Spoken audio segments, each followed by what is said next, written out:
episode 368 of Retro Encounter, RPG Fans' weekly podcast of many topics. I'm Mike Sollosi. If you've been a listener of Retro Encounter over the years, or at least a listener of Retro Encounter for the past couple months, you've probably heard us wistfully talking about remakes multiple times. Whether it was the Ogre Battle 64 episodes, or the Star Tropics episodes, or even the episodes where we were talking about our favorite games we played over and over, all of us were had regrets or hopes that a bunch of our favorite games might receive a remake in the future, and also recent history has borne that out. Just last year, we got remakes of Live Alive and Chrono Cross and Tactics Ogre, and that's just from Square Enix. So, because remakes are now a regular part of the video game release cycle nowadays, and RPGs and RPG fans have so many games they wish were remade, we had more than enough ammunition for an episode on the topic. So before we get deeper into that, let's introduce the rest of the panel, starting with Joshua Lindquist. Hi, everyone. And Jonathan Logan. Hello, everyone. And Audra Bowling. Hiya. And Tin Manuel. Hello. So, Audra, Tin, Jono, Josh, I definitely don't know how a serial comma works, because I think I said "and" 4 times introducing you guys, but we all have something in common, and that is each of us has a few or several RPGs that we wish could be remade for a modern audience, or at least, playable on a Switch and not just a Super Nintendo. But again, this is like previous episodes that I jokingly call show and tell episodes. I asked each of us to bring 2 games we wish could receive a modern remake, and then we could take turns discussing each of them. So does anyone want to go first and tell us what game they've brought for show and tell? Yeah, sure, I'll go first. So, one of the games that I'm bringing today is actually going to be 2 games, technically. And as my first choice of most wanted remakes, I picked the Oracle series from Legend of Zelda. So this is Legend of Zelda Oracle of Seasons and Legend of Zelda Oracle of Ages. These are 2 Game Boy Color games that were released in 2001, which technically, though they were made after Link's Awakening, technically I think they happened timeline-wise before Link's Awakening. But they were designed, on the Game Boy. They used the same graphic set as Link's Awakening, and Link's Awakening is, for many, many reasons, an absolutely beloved Game Boy game. And these games are arguably just as good in many ways. I love them. I think they are amazing. They are kind of, I don't want to say forgotten. Actually, they're not forgotten at all, because they just got announced as being part of the Switch Online Game Boy series that's releasing. So I think, are they already available? No, they're not already available. Okay, well, they're coming out. So the originals are coming out. And when they do, I might just replay them, because I love these games. They're so much fun. And they've been kind of forgotten by a lot of people, because they've never gotten really any re-releases or anything on the Game Boy Color. They are arguably, in terms of scope, they're massive. The reason why is because these 2 games technically link together. There's a password system, so you can play them in any order, which is really, really cool. And by using the password system, whatever game you play second becomes a sequel to the first, and changes some of the storylines and some of the character relationships. And then at the very end of it, if you complete both games using the password system, you unlock the true final boss, who, I don't want to spoil it, but it's a pig. And I think these games are tremendous. I think it was it was overly ambitious, because originally the plan was for there to be 3 games, and then they decided, okay, this is too complicated for the Game Boy Color and probably development time, so they merged 2 of them into 1. And yeah, they have some really, really cool mechanics. One is based around changing the seasons. Obviously, that's Oracle of Seasons. And the other one is a little bit of time travel between the past and the present. Each game has its own focus. Seasons is a little bit more action-oriented, and Ages is a little bit more puzzle-oriented, but they're both still, classic Zelda games in terms of the mechanics. And given that Nintendo released Link's Awakening a few years ago for the Switch with the full remake, it seems like a no-brainer that a remake of these two titles would be coming at some point this year or next. With some changes, arguably, like I said, these games use the same graphic style as Link's Awakening. And that wouldn't really make sense for the Link's Awakening remake because it uses the diorama, almost claymation animated style to work with the dreamlike world. And these don't take place in dreams, so the central conceit of that wouldn't make sense. But I mean, they already have the graphics designed. It seems like a no-brainer. It seems like not a whole lot of work that they would need to do to make these things into exceptional remakes. So yeah, this is my first choice. I think these games are both worthy of full-scale remakes for the Switch, and I think they would be hits if they ever were released. Well, okay, a couple things. Josh is right. These were confirmed to be part of the Game Boy Switch Online program, so we are going to have them eventually on the Switch, but they will be in their 2001 Game Boy Color glory. They also did get re-released on the 3DS about 9 or 10 years ago. So and that's how I recently replayed them. I say Okay. I say recently. I think it was like 2018 or 2019 or something. But so you that 3DS shop is closing very, very soon, so they won't be available there much longer. But I totally agree, they are excellent. The puzzle designs and action and dungeon and overworld designs are really, really good. And yeah, it was originally going to be one game for each of the three Ocarina of Time oracles, but then the Furore game was never made. But they do have interconnectivity and not just with bosses and stories. Like, you can upgrade the sword from level 1 to level 2 in one game, but if you do a connected version, you can upgrade the same sword from level 2 to level 3. Like a lot of small things like that. But it's really satisfying playing them back to back and having a game that or a remake that sort of combined them and sort of got maybe baked in some of the password stuff, but most importantly, not having you, or I should say, allowing you to equip more than two items at once, and use just the additional buttons on the Switch to have a little bit more moment to moment functionality. Because I mean, the Game Boy was limited by only having A, B, select, start, and well, you have to use two of those for pausing and saving. So a modern remake of these that controlled a little bit like A Link Between Worlds or the Awakening remake would be extremely welcome. Totally agree. But Josh, of all the people here, the one person I was most certain had played those two games is you. So yeah, I felt bad about picking these because I was like, oh, Josh is on the podcast. Oh well. I specifically did not pick any Zelda games.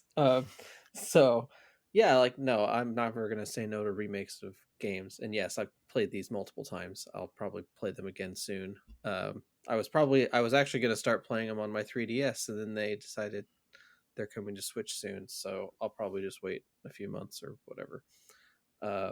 No, I agree. Like, it's hard to go back to the original version of Link's Awakening now because they added buttons, so you don't have to open the menu so much. Agreed. And if they could just do the same thing for the Oracle games, it'll make a big difference. I think the Oracle games have some really interesting items, probably more so than Link's Awakening does. But that means you have to open the menu even more. Yeah, if they gave me a permanent button for like the Pegasus Boots dash and then the Rock's Cape double jump, then I would, yeah, I would just buy the game just to double jump all around the island. But then I think Mike mentioned the passwords. They could bake that in a lot better on a modern platform. See that you have save data for Oracle of Ages automatically and not make you put in a 20-digit code or whatever. So I would love to see how they just could modernize that. Audra or Tin, have you played the Zelda Oracle duo? And if yes, does that sound good to you? I have not, but I kind of love the interconnectivity. It sounds like that's a really neat concept, that it changes things depending on which game you played. It was dope. It was dope in 2000 or whenever that happened, and continues to be dope in 2023. I haven't, but now that you guys are talking about it, I'm really looking forward for it to come out on the Switch with the Game Boy thing. coming out. They're really good 2D Zeldas. I mean, if you love 2D Zeldas, these are Yeah, I do. yeah. If you love 2D Zeldas, these are 2D Zeldas, and they're very good examples of the genre. Um, I mean, if they did remake them, there are obviously baking in the password system would be cool.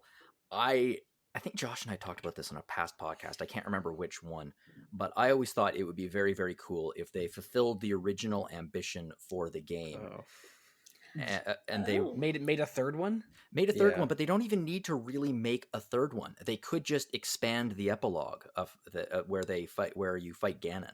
Like, technically speaking, there's the post game where you beat the two games and then you fight Ganon. It would be really cool if they took that and they expanded it out a little bit and they made it into its own, if not full length entry, at least much more of an entry. And I don't think it would require. I mean, it would require a lot more work, but I don't think it would require too much more work. I don't want to diminish how much work goes into making the video games we love. Yes, exactly. That's more ambitious than I was thinking. But also, don't forget, you don't just fight Ganon at the end of the connected story. You get the Twin Rova Twin Rova's boss back, battle is great. It's an extremely A remake of that would actually be a big improvement too. Twin Rova's pretty hard because you can't even see both of the sisters on screen at the same time. So you're deflecting ice balls at the fire sister and you can't even see where you're aiming all the time. So just having a bigger screen. Yeah, going from the tiny Game Boy screen to a nice Switch double wide sounds good. But all right, if we're talking about the nuances of the Twin Rova boss battle, we really need to move on, especially that we have 10 games to get to in this podcast. Yeah. Before we recorded, we were talking about games that that almost sort of made the list, and I even pulled an audible and changed my list at the last second. Because we got started talking about tales of video games. That's a series I love. I've loved since the early 2000s when I first played Tales of Fantasia. And Tales of Fantasia is another game that could use a remake, but I'm not talking about that one today. One of my biggest frustrations of playing Tales games in the 2000s is twofold. I tried playing Tales of Destiny when I was in high school, which was so long ago I would rather not say which year. Um, but that game was slow and clunky, and you could tell that the story was good, but the translation was awkward, and it had bad load times. But it was well known to be like it was the favorite Tales game in Japan for several years. Leon won every single Tales of character poll for like the entire first half of the 2000s. It's a cool story about heroes that all have talking swords, and then there's betrayal and politics, and just a bunch of cool stuff going on at once. But I struggled to enjoy it because of how clunky the game was to me, and the Swordian leveling up your swords system versus equipping better weapons system. I don't know. I wish there were some changes made to that. But then the extra frustration was that in I think 2006, might have been 2005, Tales of Destiny got a PS2 remake that looked just so good. Like it look every video I saw of the Tales of Destiny remake looked like a Marvel versus Capcom 2 fight, because it was just colorful and explosions, and everyone was moving so fast, and it looked like the Tales game I wanted to play the most. But that remake never released worldwide, and that original PS1 version has so many problems that it is the Tales game, but it also has a reputation for having such a good story and characters. And it's a reputation that I believe, because I was like the only part of the game I was really loving when I tried to play it in the early 2000s was the story and characters. So it is probably the one Namco RPG that they would remake the most, even if it was just giving us a functional port of that PS2 version on modern hardware and a modern translation. That would be enough. But if they went further and gave it a more thorough remake, I would of course love that as well. I don't have the history with this game that I do with even the Zelda Oracle games, because again I never finished original Tales of Destiny, but it is it definitely has its fans, and it is the one Tales of game I wish could be dragged to the modern era more than any other. I mean, I know that we talked a little bit about this before recording, but listeners definitely aren't aware of that. Um, has anyone here played Tales of Destiny, or is at least interested in it, or interested in a potential remake? I am quite interested in it. I have not played it yet, though. Yeah, Audra, you and I were on a podcast several months ago where you played your first or second ever Tales game when we did those Exilia episodes, right? Yes, it was my first Tales game. Right, and I think you mentioned that you were gonna make more Tales attempts following that. Have you done so? I have several copies of Tales games. I just need to find time to play them. That is a struggle I know all too well. We keep her too busy at the review in the reviews department. Yeah, I mean, Audra won't be able. She'll lose sleep if she doesn't do 30 reviews in a year. Wait, But 30. Stop slacking off on yeah, I think I average. I've been an RPG fan for over 8 years, and I think I average around half a game per year. So I have no platform to stand on here. But has anyone else here at least checked out Tales of Destiny a little bit? I actually would want to play this in modern platforms since my brother uh talked a lot about this. Like this was his favorite Tales game. So yeah, I want to experience it for myself as well. I have played it actually, but not all of it. I started it, I was playing it, and just could not get into it. And this was many years ago. But yeah, it just didn't click for me. The Tales series in a whole has never clicked for me. I don't want to be negative because I mean, obviously they're an exception. It's an exceptional series, and there's so many of them out there. But I gotten through Fantasia, and Destiny. I started it, and it just never clicked.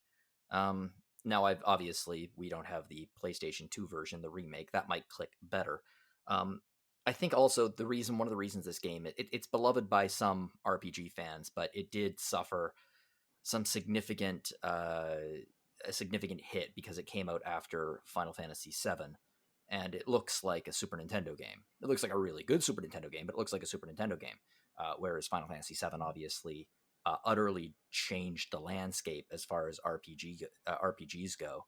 So I think that this may have been a bigger hit if Final Fantasy VII had never come out. Well, I mean, Final Fantasy 7, 8, 9 dominated Oh yes, absolutely. the PS1 RPG landscape so much that people that were seeking out games or seeking out RPGs not of that era, not made by Square, were really a niche within a niche. So, It, but like, I mean, you could use the FF7 overshadowed it argument for almost every other RPG of that era. Oh, you So, absolutely can, and you can see it based on the RPGs that came out in the following years. I would argue that in many ways, the graphics of RPGs took a massive hit because of Final Fantasy VII, because Tales of Destiny is gorgeous. It looks, beautiful, beautiful pixel art, very polished, whereas, let's just face it, polygons are not beautiful. So like this like it's literally an entire art style, an entire pixel art just vanished, except for with rare exceptions for many years because of Final Fantasy VII. And Tales of Destiny has some friggin' gorgeous pixel art in it. But again, people would look at the pixel art based on the context of the time and be like, "Oh, that looks ugly. Give me some polygons." okay, I've done some background Googling. So the Tales of Destiny remake was a 10-year anniversary remake that came out in 2008, not 05 or 06. I specifically remembered watching it in my college dorm room and sharing it with people in the college gaming club, like YouTube trailers of it. But I was off by a couple years. The remake was 2008, but that changes nothing. I want either a modern version of that remake or a even more thorough remake of Tales of Destiny, which is again by reputation a Tales game with some of the best story and characters in the series, but is considerably less playable and even less accessible. I don't think you can get that in English on any reasonably modern platform. You need those PS1 discs. Mm-hmm. So that's definitely a remake I'd like to see happening soon. So someone besides Jono or I, let's move on and talk about another game for Most Wanted Remakes Show and Tell. Actually, going into polygons, my first game that I picked was Legaia 2 Dual Saga. Audra, first of all, before you talk anymore, brilliant transition. A plus, 10 out of 10. Now, Oh, thank please, you. give us some more about Dual Saga. Yeah, that was smooth. Well, That was nice.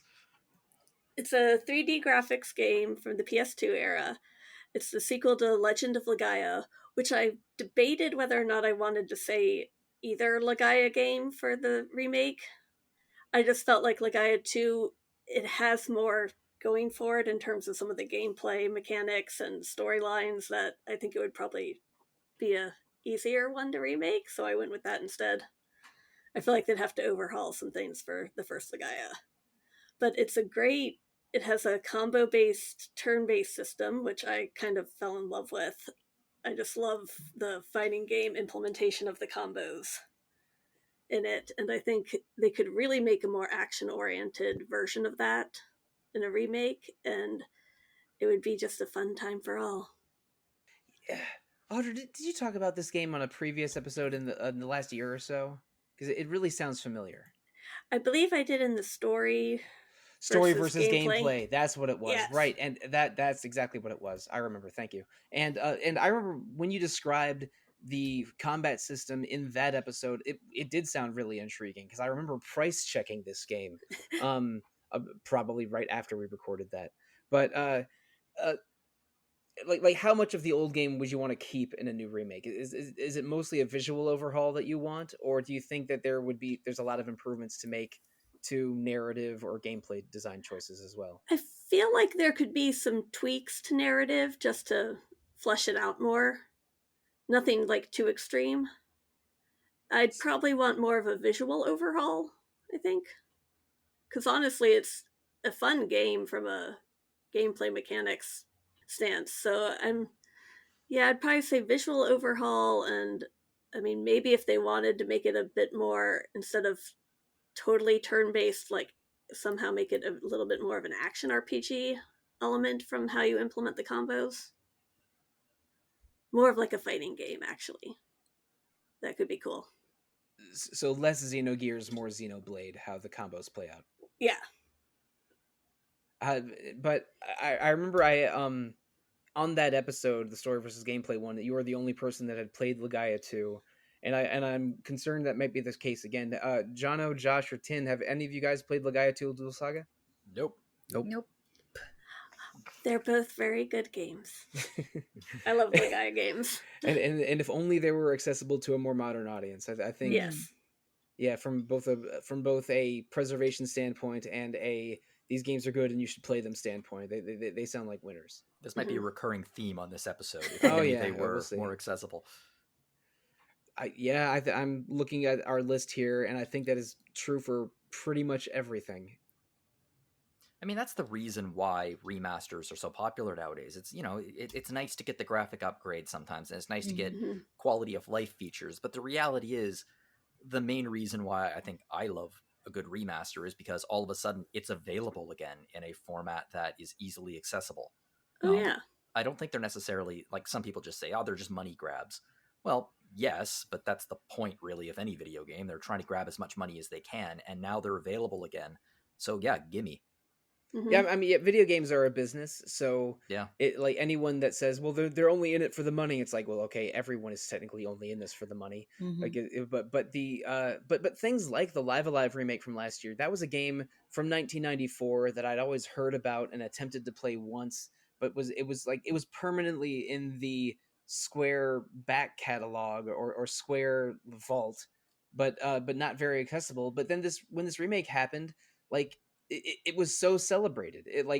People were discovering it for the first time, or playing a game they had always wanted to, or like discovering this great Yoko Shimomura soundtrack from her early career. It was like everything about an event like the Live Alive remake is positive, even if like probably not 10 million people are going to play it. But the fact that like a legendary game is now accessible to a modern audience, like even if it doesn't make hundreds of millions of dollars, it's a great idea. And I've never played any of the Legaia games, but because they have fans like Audra, and there maybe is some money to be made, I mean, I'd welcome a remake. Yes. I welcome any kind of remake of a game that's more than, say, 5 years old, slightly side-eyeing The Last of Us's multiple remakes here.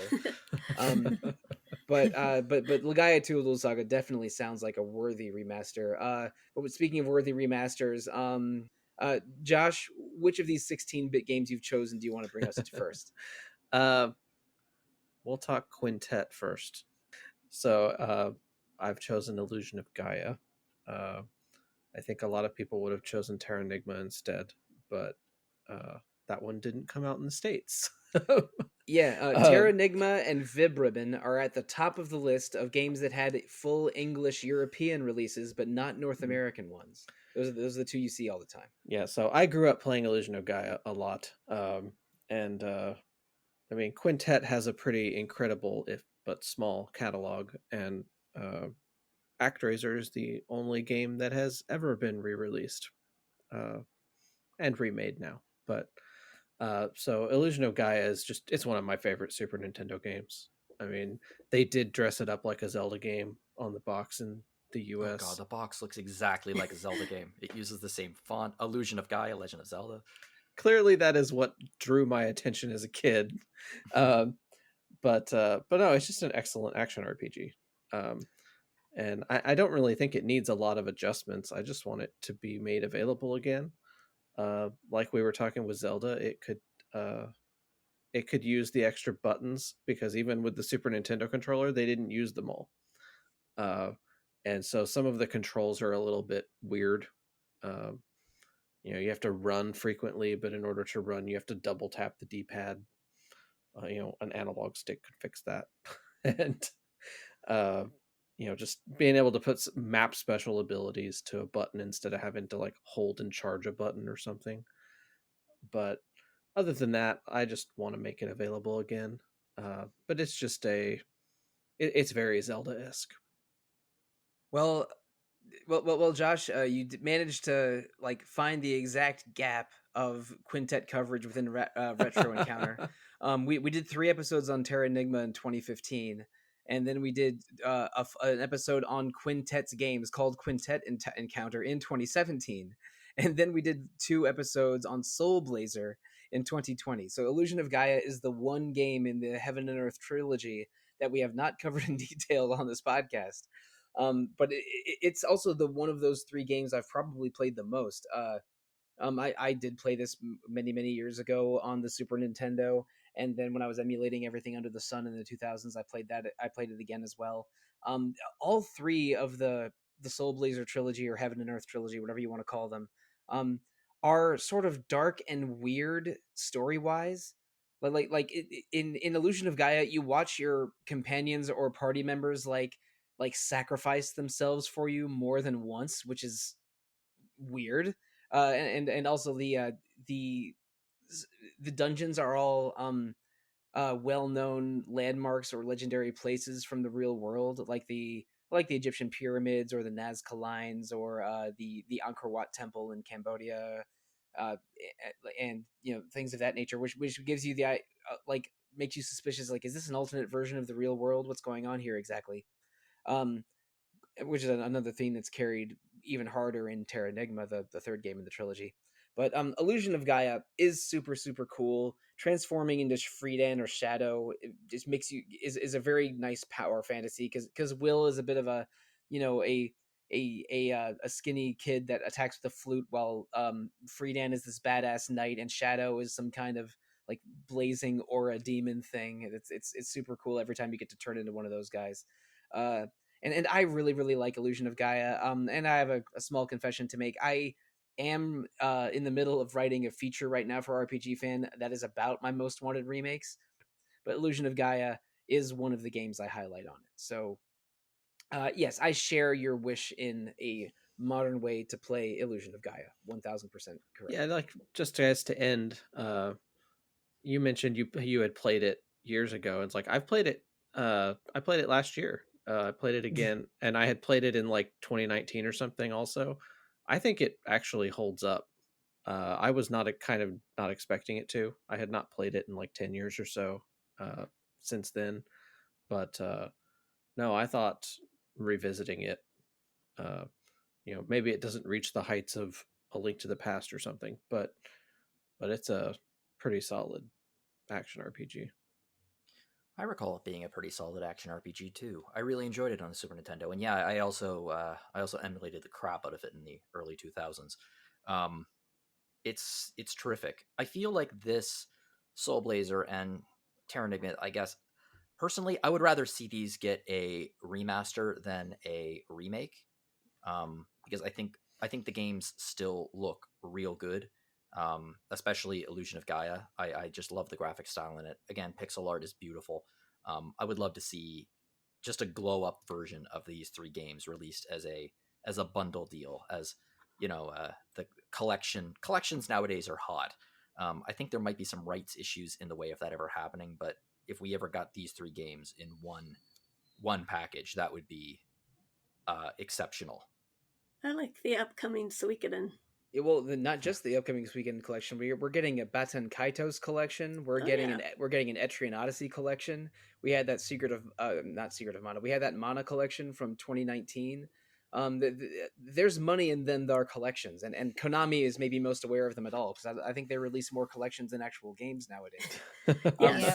But a a Soul Blazer collection or Heaven and Earth collection would be an instant buy for me, because it would give me a chance to finally finish Soul Blazer and replay Tales. I'm sorry, whoops, and replay Illusion of Gaia for the first time in, oh geez, I think I beat it like once 25 years ago, and then a second time emulated maybe 18 to 20 years ago. So it's been long enough that it would feel fresh to me for sure. But Tin, are any of those games, Soul Blazer, Illusion of Gaia, Terra Enigma, familiar to you? Sadly, I was still a baby when all of these games Oh, came out. no. Well, that should have meant you just had time to play them.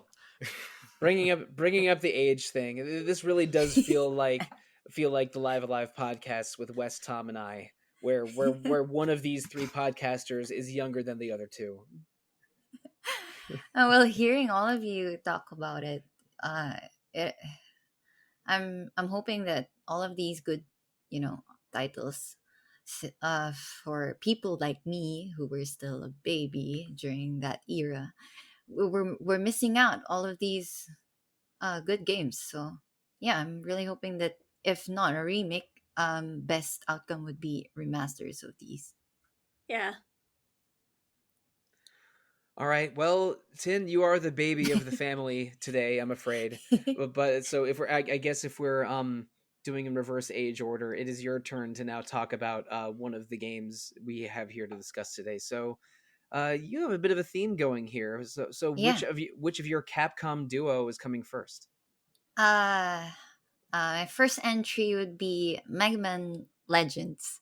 Actually, both of these games that I'm bringing are, apart from both coming from Capcom, both of them are like treated as like an obscure game from their own set of series.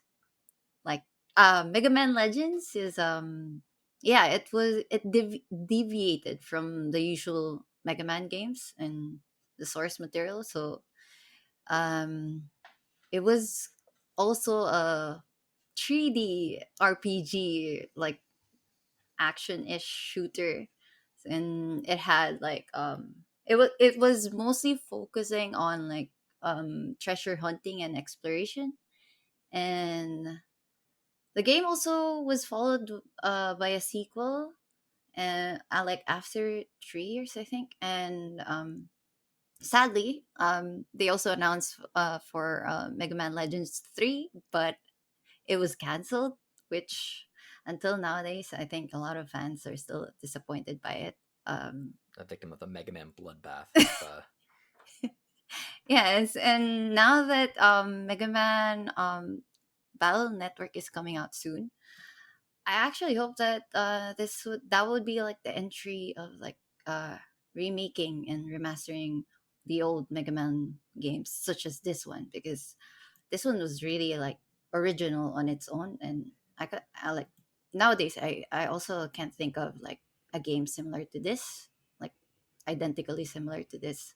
So yeah, I enjoyed this wasn't actually a long like a lengthy game as well, but it was um it'll depend on how are you gonna play it, since it had like multiple difficulties, and every time you would clear that difficulty, it would unlock something, like it will give you a reward. Which actually didn't make sense. Like you start off the game as normal mode, and which would unlock hard mode, and when you finish hard mode, that's the time it would only unlock easy mode, which I don't know why they designed it that way.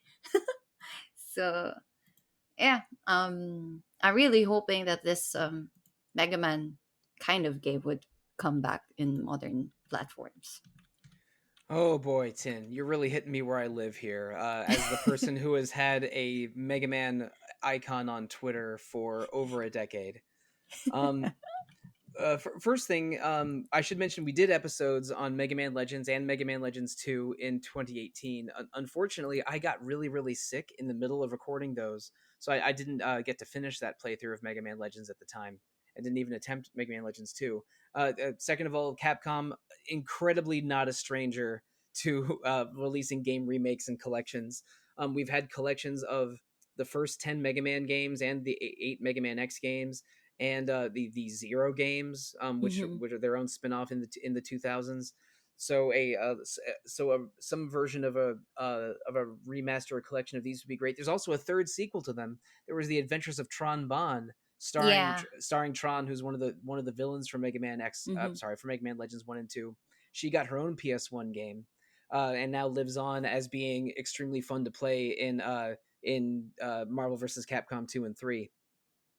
Um, but yeah, these games, they do a lot of interesting things for a 3D action RPG. Like there's a focus on upgrading yourself and shooting, and also all of the dungeons are sort of physical locations underneath the city part of the game. Hmm. So like you'll be in one dungeon and you'll find it how it connects to other dungeons or connects to different manholes or secret passages within the city. So it really does feel like every small place you visit is part of a larger whole in Mega Man Legends in a way that I thought was really impressive. It I don't know, like sometimes some things like Zelda dungeons feel like you're jumping into paintings like Mario 64. Like they feel very detached from the world around them. But Hmm. in Mega Man Legends, everything is very, very connected, and you really get to know the city and its weirdos, and as well as Mega Man Barrel and Roll. Who yeah they it's not just rock and roll now, it's rock and roll and barrel and roll. Um, but like so these games are a little weird to control. Like they have weird uh turning and movement Yeah. mechanics that are a little bit tanky, a little bit too Resident Evil 1 for the PS1. Hmm. So if they made movement a little easier and maybe gave you a better strafing option, because I think you can strafe, but it's hard Yeah. in Mega Man Legends, then like some control refinements and just being able to play it on something more modern than a PS Vita sounds like a great idea to me. Hmm. I kind of hope that um I can also like play this in um modern platforms, because like you can't really play this anymore apart from having the PS1 original. And also I think the last available system you can play this is on PS3, because it's on PSN, I think. Yeah, it's But on PSN as a PS1 classic, so you yeah, can yeah, all three of them are, so you can play them on PS3 or Vita. But I think that yeah that storefront, like you can't add money to it or anything. There, it's being phased out, so yeah. Oh, I see. it might not be obtainable on those anymore even. Hmm. Although I admittedly do have, that's exactly how I have all three of those games. I see. But also Mega Man Legends did have excuse me, an N64 port called Yeah, Mega yeah, Man yeah. 64 that did not play as well as the PS1 version. But I don't know, maybe that could appear on Nintendo Switch Online eventually, but that's not how you want to play that thing. I feel like Capcom's trying to bury these games. Um, No.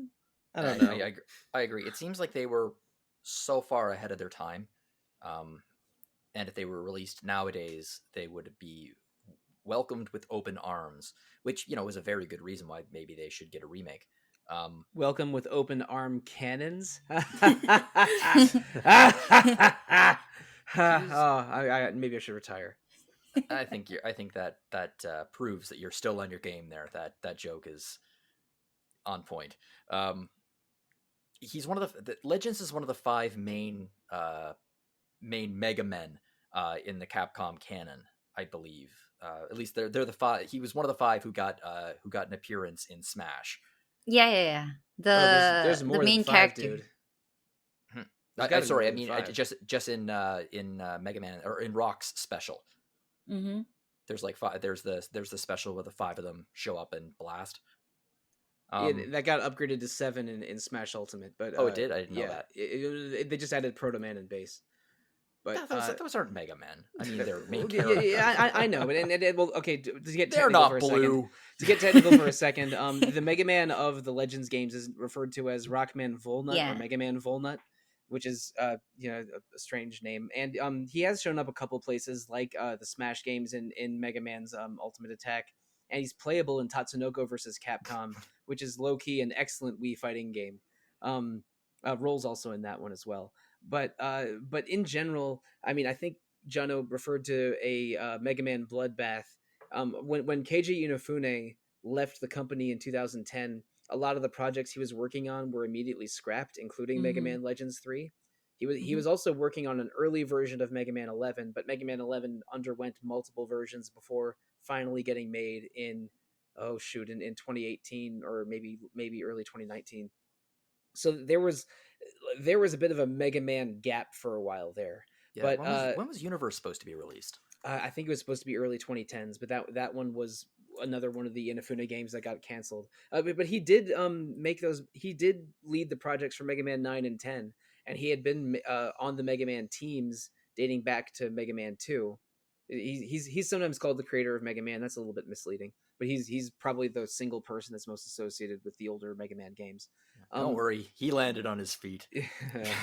Oh boy, the less we talk about concept and Mighty Number 9, the better. But Mega Man is alive and kicking somehow. We got Tien mentioned the Mega Man Legacy Collection, another one of those collections that we've talked so much about, is coming out in April. And we've had multiple Mega Man collections available everywhere. I think I have Mega Man Legacy Collection 1 on PS4, 3DS, and Switch. So I have a lot of ways to play Mega Man 2 if I really want to. Oh, and I also have that on the NES Classic. So Capcom is always excited to port their older Mega Man games.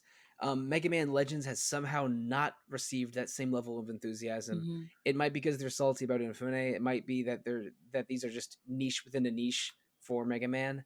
But yeah, I would play a remake or a remaster of Legends for sure, or maybe Tronbon, which I have on my PS3 but I've never touched.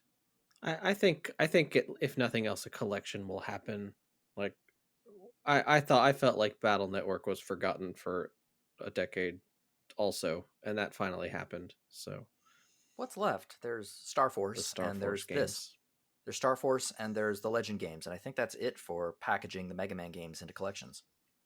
Unless they want to go after fan games.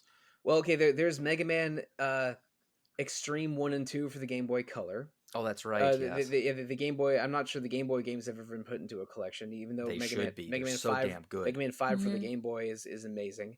And there's the extremely underrated RPG Mega Man X Command Mission that I almost want a remake more of than like maybe all 10 of these games. Oh, I wish I had thought of that ahead of time.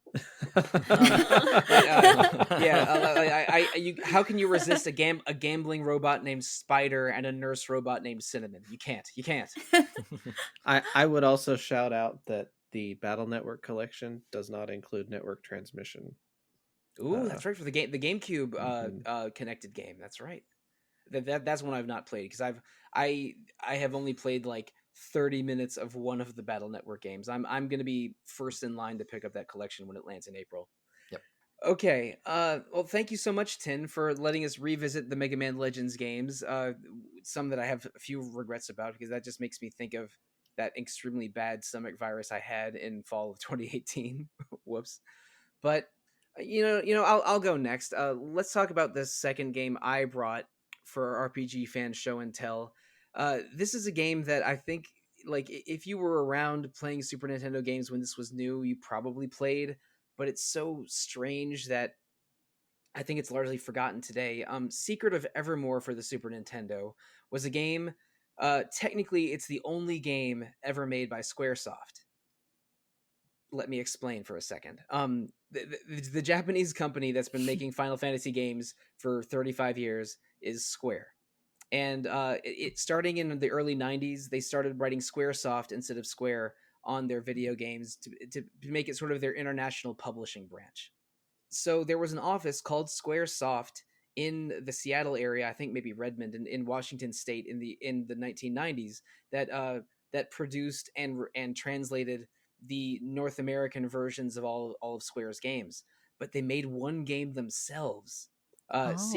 Secret of Evermore was made by an American development team for Squaresoft in I think 1995 or 1996. It's similar. It has a similar sort of action-oriented gameplay to Secret of Mana, and maybe they were trying to evoke Secret of Mana a little bit with the title, although they didn't borrow any technology or anything from Secret of Mana. It's a boy and his dog. The boy can use alchemy to cast a lot of spells, and he can use swords, axes, and spears for weapons. While the dog is very, very strong and fast, but can only attack and charge attack. He doesn't have a bunch of spells like the boy does. But basically, a boy falls into a mysterious portal. There's 4 worlds in the portal: one prehistoric, one classical, one medieval, and one future. Where you have to rescue the 4 real people that that created the 4 worlds, because the worlds are sort of being taken over by AI and starting to collapse on themselves. But it's a very weird, very fun RPG of that era. That is a rare thing. That's like a Square published game, not made by Square. It didn't even have a Japanese release, but it is one of the most unusual and games of this type from this era that I have a lot of fond memories of, just because I sort of liked the idea of being a boy and his dog, and fighting the Minotaur in ancient Greece and fighting dinosaurs in the jungle, and then somehow Cecil Harvey from Final Fantasy IV is an unlicensed cameo in the medieval town area. I don't know if they sent an email to Hironobu Sakaguchi asking if Cecil could be in the game, but there he is. Uh, and oh no, and also your dog transforms depending on which world you're visiting. So he's like a big Oh. he's like a little terrier at the very Mhm. beginning of the game. But then he's a big shaggy wolf in Prehistoria. He's a greyhound in classical. He is a pink poodle in the medieval game, in the medieval setting. And here's the real exciting bit. In the future area, your dog becomes a robot toaster dog that can shoot lasers, and that toaster dog is so dope. I have written about him in RPG mini features at least twice. Uh, so yeah, Secret of Evermore, American-made SquareSoft game from the '90s, toaster dog. They should remake this thing. That's all. I don't even think this has a legal emulated version. Like they have really tried to have everyone else forget this game since its 1995-96 release. But and that's a shame, because really it is weird and interesting. I'm not saying it's as good as Secret of Mana or Trials of Mana, but it is. But I think more people should play this game, and it needs a modern way to do so. Yeah, it's never been re-released as far as I know. Like I've never actually played Evermore, but I've seen most of the game, I think. But yeah, I thought this was part of the Mana series for a long time. I thought the series was Secret of Mana and then Secret of Evermore. Like I Yeah, thought it was that the would Secret of series, not the of Mana series. But those were the only games we had, right? The first Mana game was Final Fantasy Adventure to the States. And so until Legend of Mana came out, there wasn't another game with Mana in the title. Josh, I have a sinking suspicion that that's exactly what Squaresoft was wanting at the time. I mean, I was sucked into it too. I thought it was I thought it was a secret. I thought it was the sequel to Secret of Mana at the time, because it looked like it had the same ring menu systems. It was an action RPG. Like it was. And this is not hitting the game, because I think it's a very good cult classic RPG, action RPG. But yeah, they kind of tried to Trojan horse it into homes by making people think it was a sequel to Secret of Mana. There's probably a bunch of reasons why it has been re-released. I think I think Square Enix would love for us to forget this game, but I haven't forgotten it, so that's why it's on the list today, and we're talking about it today. I have considered like putting this up for a podcast vote, but there is no good way to legally play it, and that's the reason that it has not had a retro encounter discussion before today. I mean, there's a lot about this game that's easy to love. It's obviously the style. Toaster Dog absolutely reminds me of K9 from Doctor Who. It has a very B-movie aesthetic and storyline to it. It actually reminds me of kind of a cross between Star Tropics and Earthbound in terms of its general presentation. Yeah, the very first scene of the game is you and your dog walking out of a movie theater and talking about like the ridiculous movie you just saw. But then you go to the professor's house and accidentally get sucked into his alternate dimension portal. That's spoilers for the first 3 minutes of Secret of Evermore. As it happens. Wait, is it just the same dog? It's the same dog. It is your dog, and he just every time you go to a new land, he transforms into a different dog, into a different form. I see. Sounds like a Rick and Morty scene. You know, Rick, you're not wrong, actually. Secret of Evermore has some Rick and Morty energy. Not going to deny it. That's another franchise where one of its creators is having a bad time, and that's all we shall say about it. But okay, I mean, we know that Justin Roiland has had a lot of fallout from his recent activity in the real world. So, Jono, let's talk about a different kind of fallout. How about it? Yes, sure. So, Fallout, a post-nuclear role-playing game. So, I would argue that most people nowadays, if they're modern gamers, they know Fallout very well. Fallout 3, Fallout New Vegas, Fallout 4, to a lesser extent, Fallout 76 from Bethesda, are hit FPS RPGs focused around player choice, lots of morally ambiguous, open-ended side quests and storylines, and I just adore Fallout as a series. Nothing gives me quite as much joy as exploring a world in Fallout. In fact, I rag on Fallout 76, but one of the things that Fallout 76 really got right was their world, the scale of it, and it never gets tired just to see like a little icon on the horizon and like approach it and discover a new place. It just gives you that little dopamine rush every single time it happens. I adore these games. A few years ago, I was like, okay, time to play the first two. So I started up Fallout, and I quickly ran into a hard brick wall, which is Fallout is a turn-based isometric RPG that was released in 1997. And at the time, it was considered to be a massive hit, one of the best RPGs of that year, and it's still held in very high regard today. I could not get into it. I just couldn't.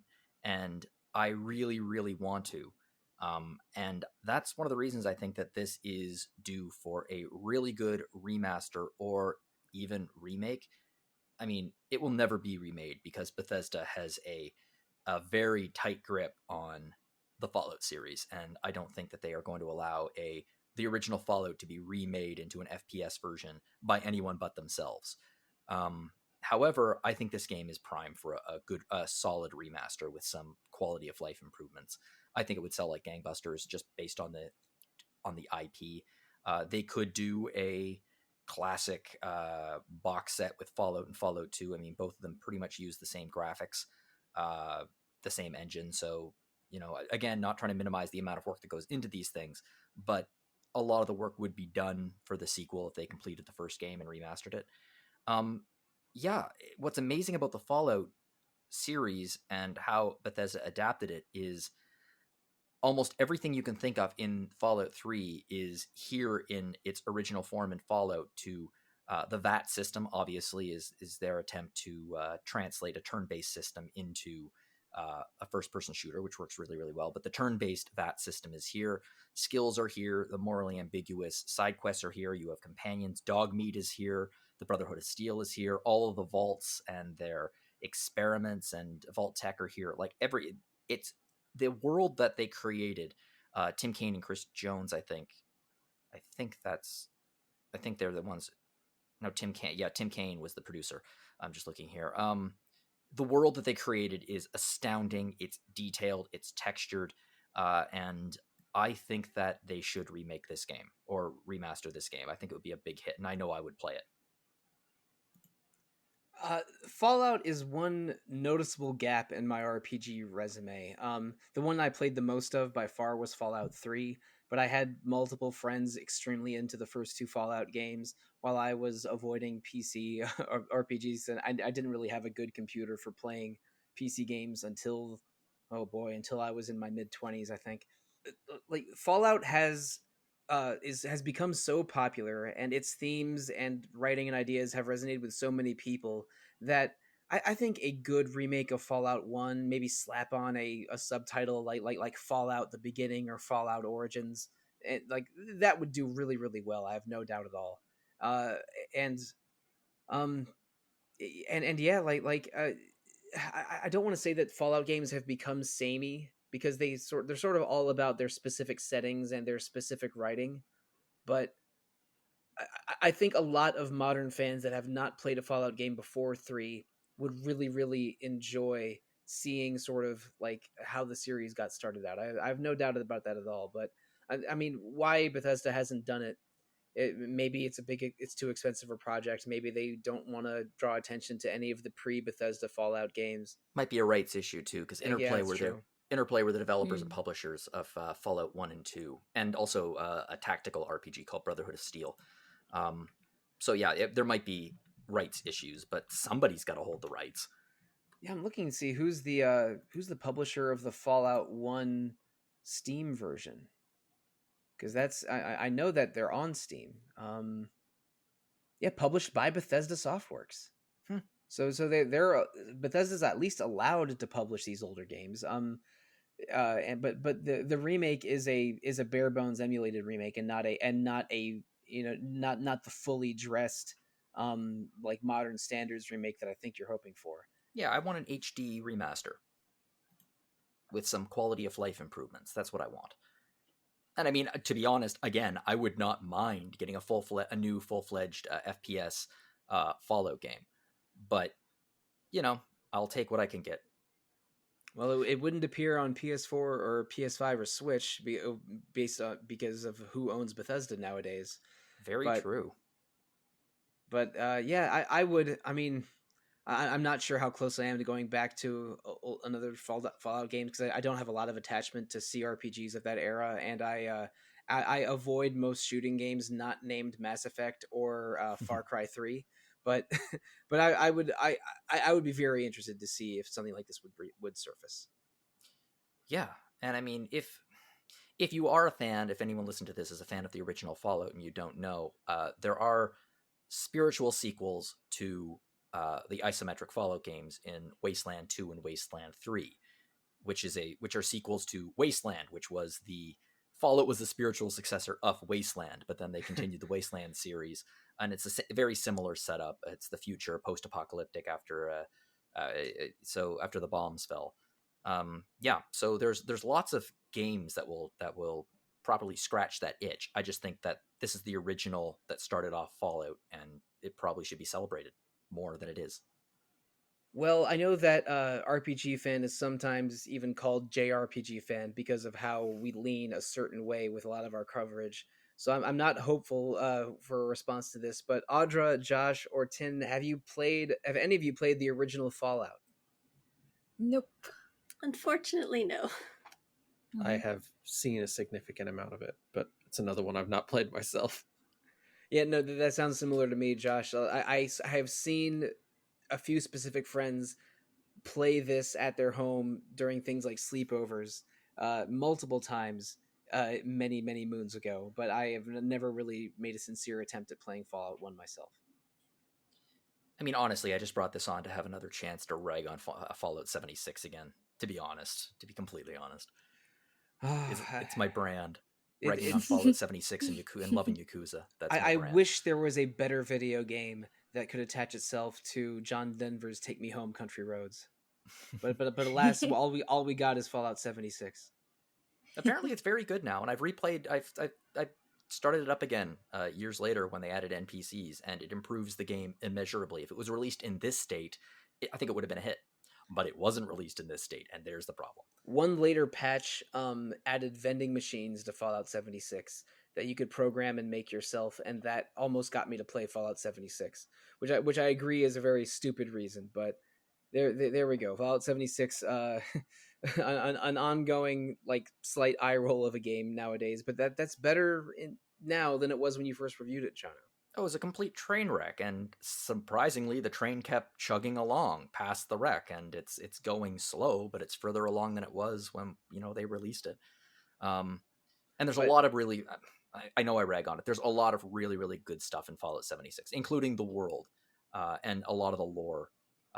Bethesda does lore really well, which excites me for their upcoming game, Starfield. But hey. But Fallout 76 is a game that has gotten better as more was added to it, and it had re-releases. But there's one game I'm thinking of specifically that got significantly worse with its subsequent re-release. Josh, let's talk about Lufia 2, one of my favorite Super Nintendo RPGs and one of my least favorite DS RPGs. Yeah, so Lufia 2 Rise of the Sinistrals is also one of my favorite. I would put it still in like my top 10 or 15 games of all time at this point. Like it's been a favorite since I was a kid. So this is a turn-based RPG, not very remarkable at a glance, but then it adds in Zelda-style puzzles and actually some really challenging puzzles. And like dungeon crawling, you might even call it. Just like much bigger. I feel like they're much bigger stages than you would get from like even like Final Fantasy 6 or Chrono Trigger. They just feel more involved, very puzzle heavy towers that you have to traverse through. And so they give you arrows and bombs and a hook shot. Like they give you the whole toolkit. But then you also have turn-based battles, which are not random. You can actually stun the enemies in the overworld and try to avoid them. But as Mike said, there was a remake for the DS that unfortunately stripped away basically all of the things that made the original one good. It only kept the main cast and basic scenario. I don't even remember exactly if the scenario. I feel like they didn't even have all of the Sinistrals in that game. But they turned it into kind of a hack and slash action RPG. I would even like say like a really bad East clone. Yeah, no, I'm not going to disagree with you there. Sure. So I mean, he has red hair. Oh, so I don't know. I don't think he has a full name, but from now on, I'm going to call him Maxim the Red.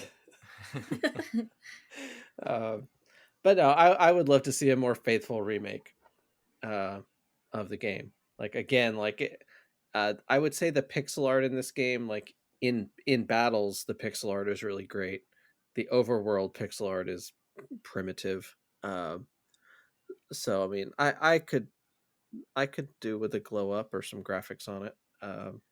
But I want the puzzles back. That's the big part. Like the action RPG part wouldn't have bothered me so much if I still got the puzzles, but they stripped away all of it. That sucks. Yeah, that's questionable. I could talk about Lufia 2 a lot. We did do 2 episodes on Lufia 2 several years ago. One of my favorite RPG fan people in the world, Leona McCallum, hosted those episodes. But I wasn't on them because I slightly dreaded doing these puzzles again. Lufia 2 is a bit of a dungeon town game, but there's like 20 of them, and the puzzles get harder with each dungeon and eventually become pull out your hair, like game facts open in one window kind of hard. And and I had this conversation. It was either with Zach, Wes, or both. But both Zach and Wes are colorblind, and some of these puzzles are impossible if you're colorblind, because there's some that are around pushing red and yellow blocks, and others that have a lot of visual cues that are very challenging if you're colorblind.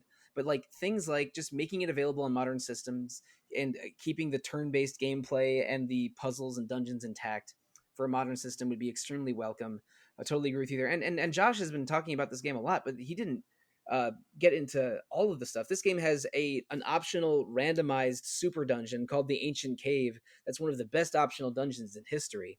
It's like you start at level 1, you collect scads and scads of treasure, but the only treasure you can keep after you die or finish are the rare items. So you can use that to get super ultra rare items way earlier in the game, or you can the Ancient Cave is great, but also there's a monster catching and growing system. You have 4 main human characters at once, but you can recruit 8 monsters that are sort of your 5th party member, and by feeding them loot and growing and evolving them, their moves change. I mentioned the Ancient Cave already. The gameplay has sort of attacks and physical attacks and magic spells, but also super moves attached to your weapons. Mm-hmm. So like equipping, like hanging on to old weapons with really good super moves is a choice that you make in this game.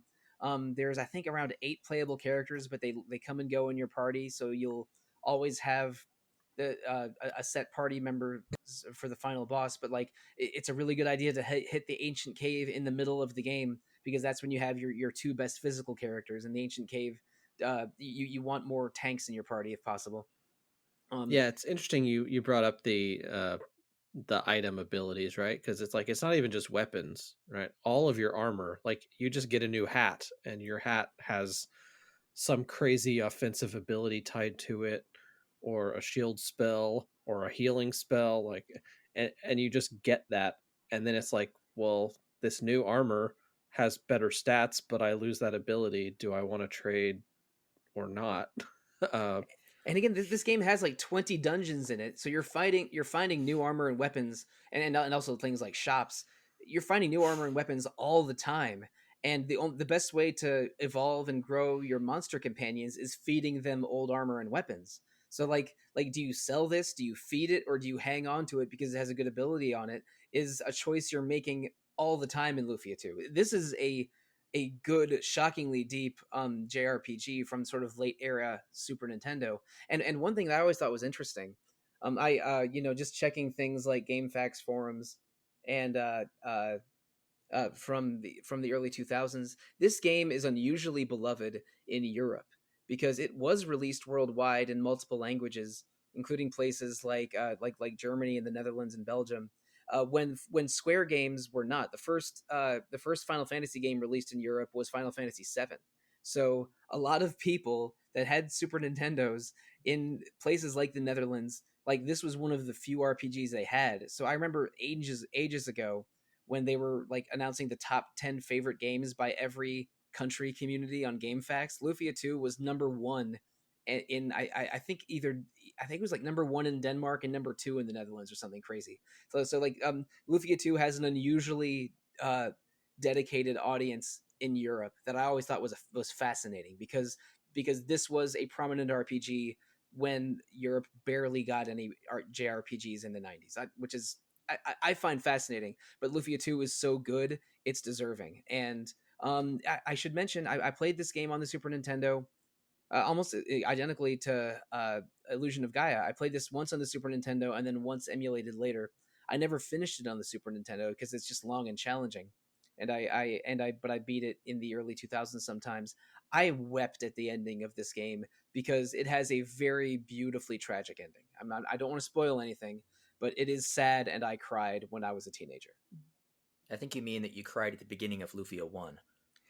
Also correct, but Lufia 1 is clunky and poorly written, while Lufia 2 is a masterpiece. So, like, I know which of those 2 games I recommend to everyone.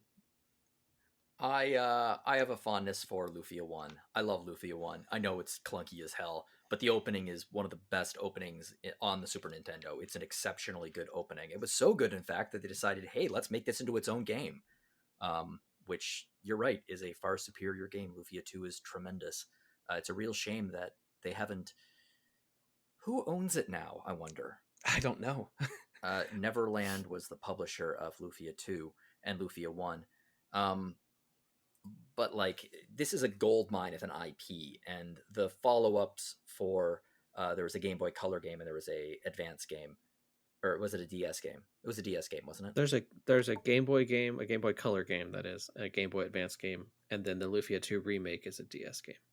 Yeah, I think it's a goldmine of an IP, and it's a shame they haven't done anything else with it since then. Because it's really, really good. It's such a unique mix of mechanics that creates a very standalone game. Well, it's not a standalone game, but it's a game that stands apart from other SNES RPGs. Okay, well, looking at who made this game, it was developed by Neverland, but when Neverland went out of business, a lot of those employees went to Marvelous. But the publisher of the last two Lufia games for the Game Boy Advance and DS was Square Enix. So they probably have that IP deep in their library somewhere. It was published by Natsume in North America, Square Enix in Japan. So it looks like Square Enix probably holds the rights to Lufia.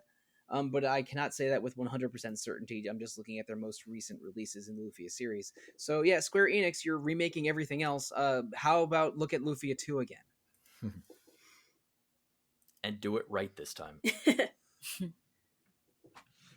Oh boy, let's talk about some RPGs that were maybe overshadowed a little bit by their sequels. Audra, I have never played a Growlancer game, but I am aware. I've been aware of them since 2 and 3 got remade on the PS2, but that's the PS2 one. Let's talk about Growlancer. This is a strategy RPG for the PS1? Question mark.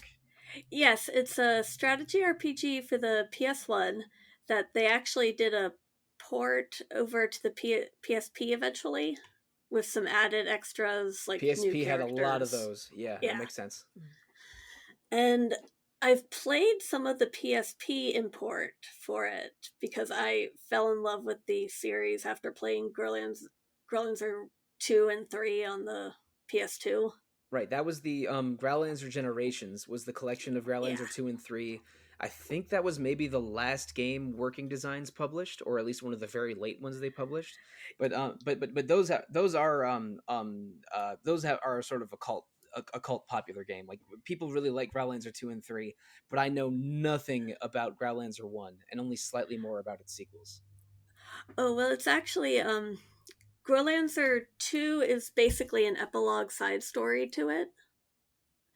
And Growlancer 3 is more or less like a prequel, set far in the past of the storyline.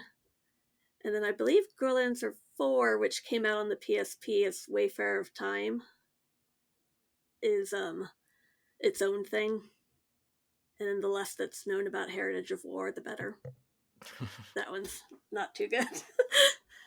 But the original Growlancer, it's a very choice heavy SRPG, and I kind of I love the gameplay of it and how it's a gridless SRPG. So it's kind of a little different from the norm. It's not quite as like Final Fantasy Tactics or Tactics Ogre in terms of how the battles are presented. And I kind of just love how much choice you get, and there's even like a little town building mechanic in the first game. I'd be more happy with just a glow-up remaster, actually. Of that PSP version? Yes, it kind of... I got the idea when Landgrisser 1 and 2 came out. Yeah, unfairly, I mix up Growlancer and Landgrisser a lot. They do have similar names. I think I've mixed them up on a podcast even sometime in the past 2 years. Because, Audra, I know that Noriyuki Iwadare does the music for a lot of the Growlancer games. Did you bring over one track from Growlancer, or was that Landgrisser in the Square Dance episode? Landgrisser. Oh, damn it. Okay. All right.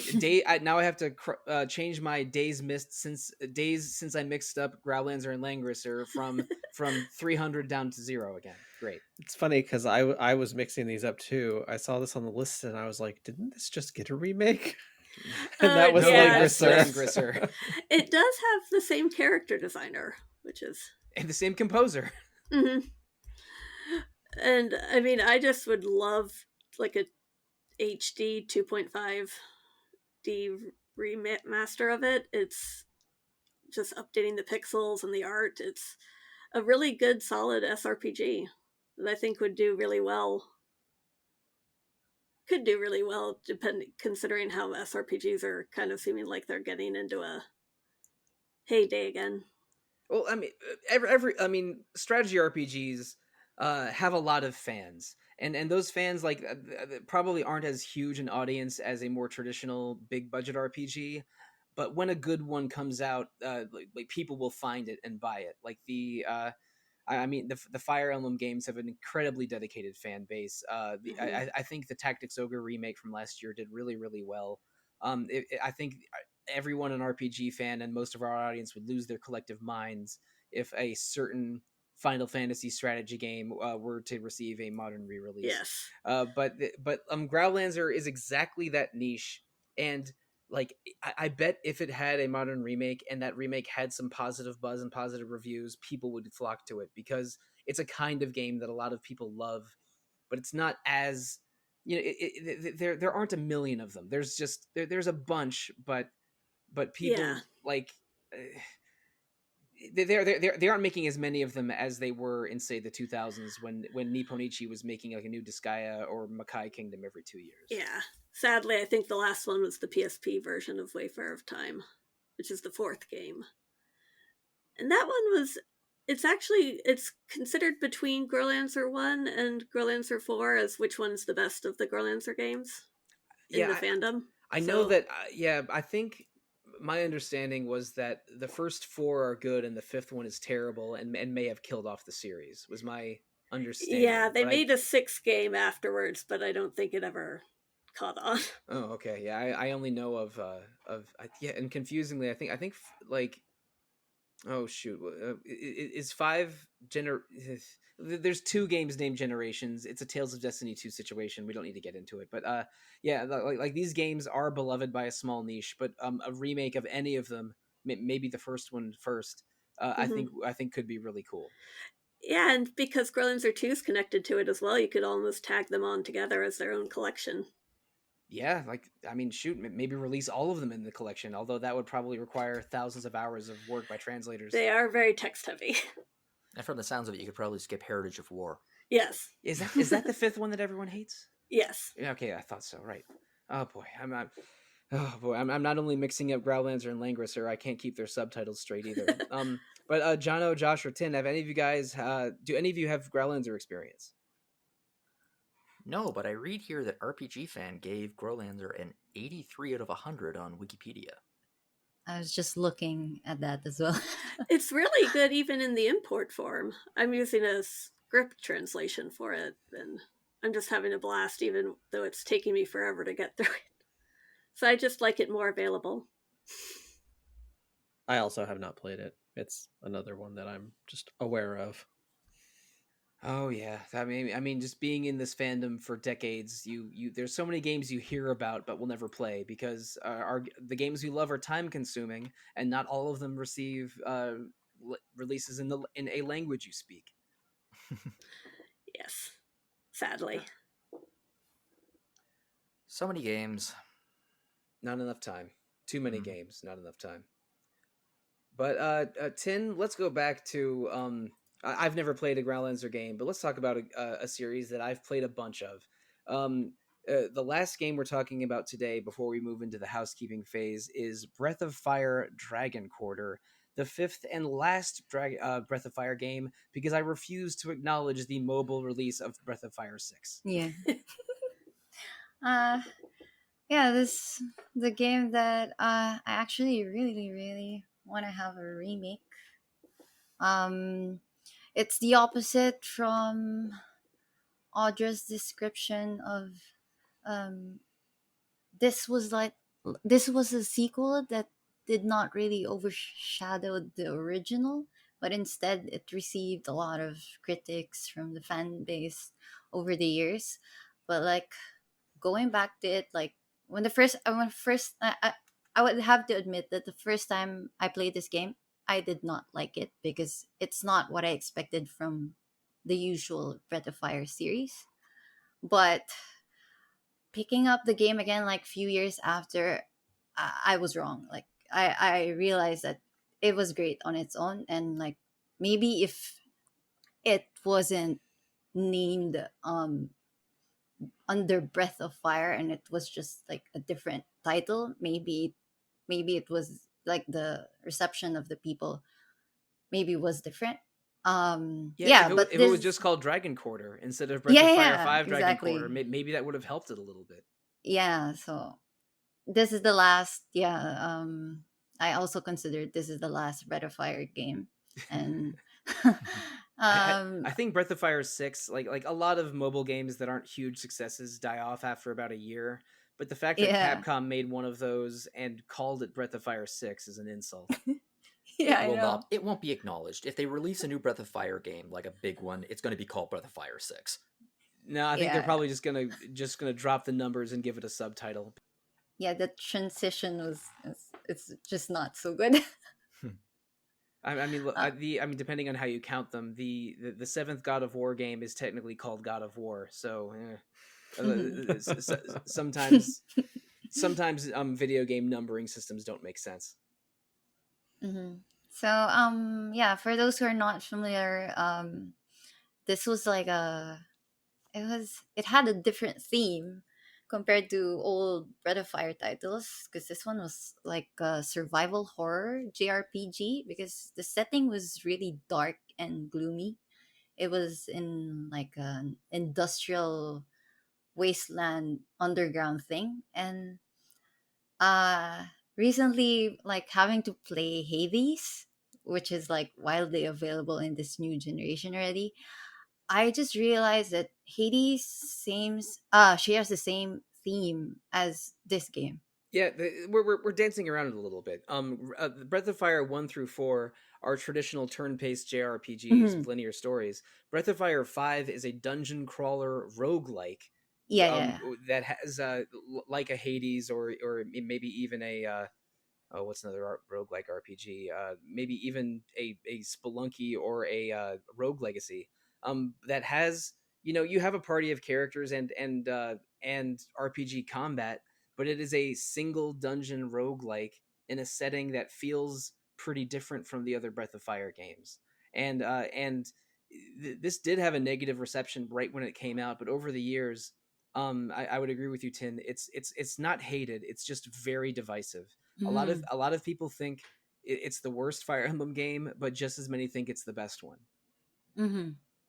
Yeah, it had that same theme of like escaping from hell, because the story, like the main character and the party, like you start, they live in a society where like their lives were determined already as soon as like like um they have this like ranking system. So the lower rank you are, that's where you're like gonna be stationed at the very bottom of the area. So yeah, the main theme of the game is just like this, the plot is just like getting out of hell and seeing this guy.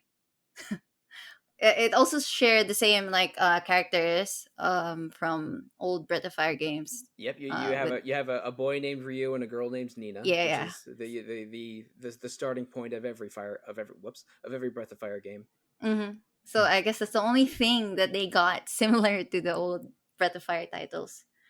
But yeah, I the second time I played this, I just realized like how great it was, because it was like during that time it was like the, I don't know, Dark Souls, Demon Souls of JRPG, I'd say, because it had that kind of difficulty that the game was designed for you to just die in the first try, and like you just have to do it again and try to figure it out again. And it had that battle system, which was, they call it like they name it pets. So it's like a they called it as like a positive encounter and somewhat like tactics system, because like apart from having a turn-based combat, there was also a mixed bag of RTS on it. So yeah, I like how that was like very fitting in the story of the game.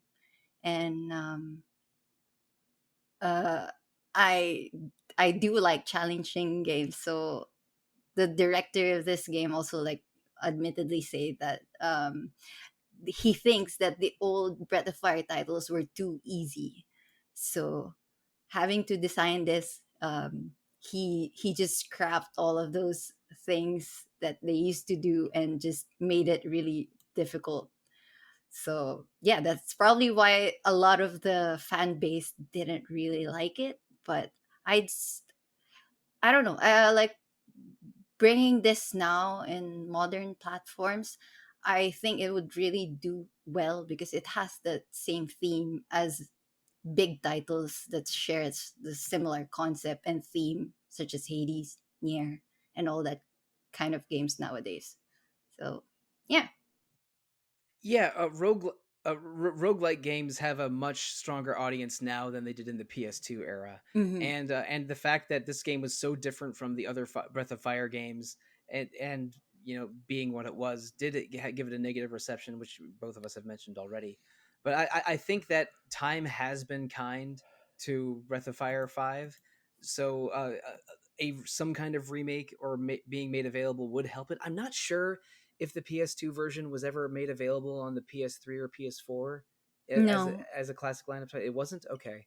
Hmm. So yeah, that also hurts it a little bit if it hasn't been available since its original PS2 copy. Because I know I Hmm. for sure never was able to get it on PS3 or PS4. But this is one of the Breath of Fire games I haven't played. I've played I've played all of the first four, but only finished 2 and 4. I'm not really sure why those are the two I landed on. Um, but it started out as like being co-published with Square, but then they sort of it became sort of Capcom only by the end. A lot of colorful characters and designs and different races of anthropomorphic animal people is sort of the vibe of them. But Breath of Fire 5 changed that vibe, and it was probably not a great vibe for 2003 or whenever it came out, but would do very much better with a modern audience. I totally agree, Tien. But I unfortunately I haven't really played Dragon Quarter, but it has shown up a lot on RPG fan, excuse me, on Retro Encounters Ideas board, because there are some big Dragon Quarter fans in RPG fans staff and former staff. Like I know that that Rob Fenner wanted us to do a Dragon Quarter episode for a while, and Steph loves Dragon Quarter as well. Hmm. But that's my experiences with it. Jono, Audra, or Josh, have any of you guys played Breath of Fire Dragon Quarter? I have not, unfortunately. It's another one I want to play at some point. Yeah, I actually had no idea that this game was a roguelike.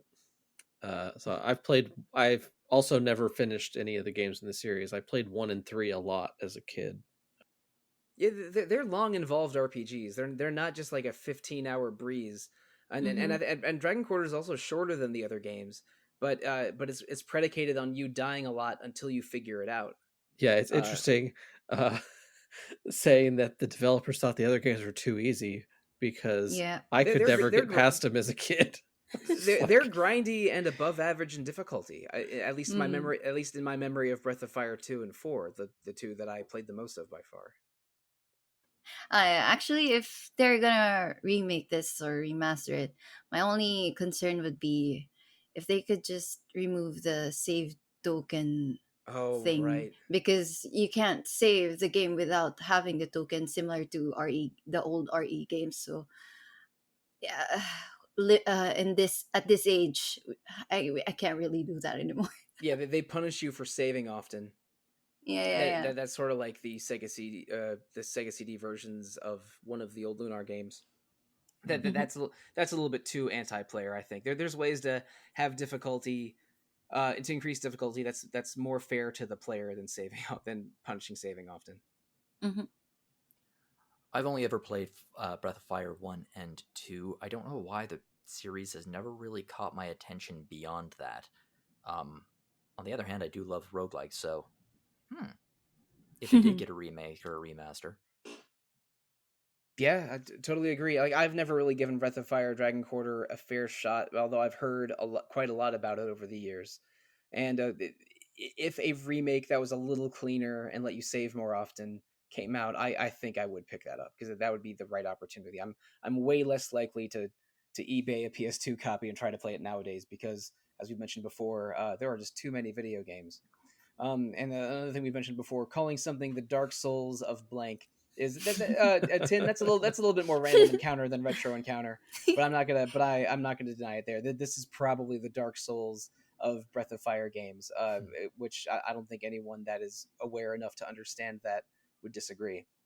But we've covered 10 or technically 11 excellent video games over the past hour plus. I say 11 because I mean the Oracle Duo is 2 games, Jono. You understand. Yeah. But I didn't say this at the beginning, but before we recorded, I'm going to talk to you, the listeners, not you, the panelists. Before we recorded, I specifically said, I don't want us to talk about games we've already done in 2023 for the podcast. So nothing from the games you've played over and over episode. No Ogre Battle 64. No Star Tropics. And so I decided to do that just there wasn't too much repeated content on the podcast. But before we go into housekeeping, I lied to y'all. Before we sign off, I'm going to ask you each a specific question. What is one thing you would like to see in a remake of one of these games? I'm gonna go down the line in alphabetical order. Starting with you, Audra. What's one thing you would like to see in a Final Fantasy Tactics remake? Probably just kind of maybe some new job classes just to experiment with. Oh, all right, that sounds good. More than just the Onion Knight and Dark Knight we got in the PSP version. I like that. Jono, what's one thing you would like to see in a Star Tropics remake? Rhythm-based mechanics. Sure. We talk about this in the episode where the movement style in the original Star Tropics is very it's on a grid and it's very rhythm based, like you have to move. And it suddenly occurred to me that wow, this would be a really good match for a style of gameplay a lot like Crypt of the Necrodancer. Awesome. I wish I knew more about Star Tropics to properly understand how that would work. Although I do like Crypt of the Necrodancer, a game that is very, very challenging for me, so I haven't gotten super far. But yeah, Star Tropics with rhythm based tapping, I'm into it. Also, I mean, you got do do do do do do do do do. That theme song is just made for movement. And Josh, here's the question that you were made for. What is one change or one thing you'd like to see in a nice, shiny remake of Ogre Battle 64, Person of Lordly Caliber? Something that would make you happy, actually. Cleaning up the hidden and confusing mechanics. There's just too many things in the game that are difficult to understand without playing a lot or reading guides. I just want a number next to a little sign that says Chaos Frame. Exactly. In a menu that's not that's not hard to find. And there's no menu for that. Like for Chaos Frame at all, that's your in-game reputation. It's a hidden value you'd only see after the credits roll. Characters' alignment is depicted with a little picture that is difficult to understand. How it changes is difficult to understand. So they need to clean up some of that. That's the game's biggest problem by far. Sounds good to me. Now, Tin, you probably see this coming. What is one thing you would like to see in a modern remake or remaster of Dark Cloud 2? Probably a better gear and party system. Like the Dark Cloud lacked the ability to like change weapons. Like playing as Max, you're locked to using wrench forever. So yeah, probably more customizations with gears.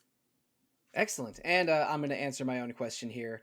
The Dragon Age trilogy is 3 games that I really, really like, even the second one. But if we got a modern remake of Dragon Age Origins or all of them, I think what I want the most is just a little bit tighter movement for when you're pausing and controlling battle in Dragon Age Origins, because it's a little bit too easy to be caught in a back attack and have your mage die too fast. Basically, I want a console version of Dragon Age Origins that plays a little bit more like the pause reshuffle gameplay of the PC version. But more than that, I just want a remake of the whole trilogy that lets you carry progress and information between the games without having to resort to a dead website from 2011. I do too, because then it means we could do a Dragon Age month like we did the Mass Effect month. I would not be against that, but I can't confirm or deny doing that until such a thing exists or is at least announced. But all right, if we're talking about future episodes of Retro Encounter for games that don't exist, let's instead change gears and talk about future episodes of Retro Encounter for games that do exist. But before that, I got to say thank you. Thank you so much, Tin, Josh, Jono, and Audra, for recording this double wide episode of Retro Encounter with me. I mean, like, games that we wish got remade is something we talk about in unrelated episodes all the time anyway. So it felt like a natural, a natural, what's the word I'm looking for? Evolution. Yeah, well, it felt like a natural progression to an episode in its own right. So I'm glad we finally got around to doing that. But also thank you, listeners, for putting up with us for so long, talking wistfully about Super Nintendo games that were never released in Japan, or Super Nintendo games that were never released in America, or Super Nintendo games that were only released in Europe. We're all over the place in this episode, but we're all over the place today, but we know exactly what's going on the rest of this month. We're doing a dedicated episode on Persona 4 very soon, and having a very special guest for that episode. Alex from the Backlog Battle YouTube and podcast series is going to talk about the recent remake of Persona 4, one of their favorite games and also one of my favorite games. We did a Persona 4 episode in 2016 or 2017, many years ago, so I think it's been long enough that we can talk about Persona 4 again. But also later in March, we're doing 2 episodes on Like a Dragon Ishin, a game that Jono is currently playing, and I cannot wait to start playing, because we are recording this episode before February 21st, when that game releases worldwide. No spoilers, but I have a feeling you're going to have a good time. I have a feeling you're right, because I mean, even when I go in with some expectations into a Like Your Dragon game, it becomes my obsession of the month. And I cannot wait to get started on that game in a few days. But we also have parts of April planned out. We're doing an episode on fan translations. Maybe some Tales of games might come up in that episode. We're doing an episode on Dragon Quest that I'm still in the planning scheduling phase of doing, and 2 episodes on Lost Odyssey, which won a poll for our episode 350. And it was gonna come up in January or February, but there was a lot of scheduling problems, so it's ended up being our April episode. So in March we have Persona 4 and yet Like a Dragon Ishin, and in April we have fan translations, Dragon Quest, and Lost Odyssey. But if you want to email us about the games you wish were most would get the next big remake, or Dragon Age, or Dragon Quest, or Like a Dragon, or Dragon anything else, the best way to reach us is to email retro@rpgfan.com. You can also find RPG Fan on Facebook, Twitter, Instagram, Discord, YouTube, or Twitch. We are always either RPG Fan or RPG Fancom on those places. Something going on every day there. We also have rpgfan.com/shop, which is a store hosted by TeePublic, where you can find RPG Fan merchandise like phone covers, cups, apparel, pins, and all manner of other things. It's a great way to support the website and what we do. There's also 2 other fine podcasts hosted by RPG Fan. Random Encounter every 2 weeks about randomness, mostly hosted by you, Jono. Absolutely. And it was I think by the time this episode airs, the last episode will have been focused on actually Ishin and also Octopath Traveler 2. Ooh, excellent. Those are 2 games coming out in late February that I already have pre-ordered, because I am a sheep and not a border collie.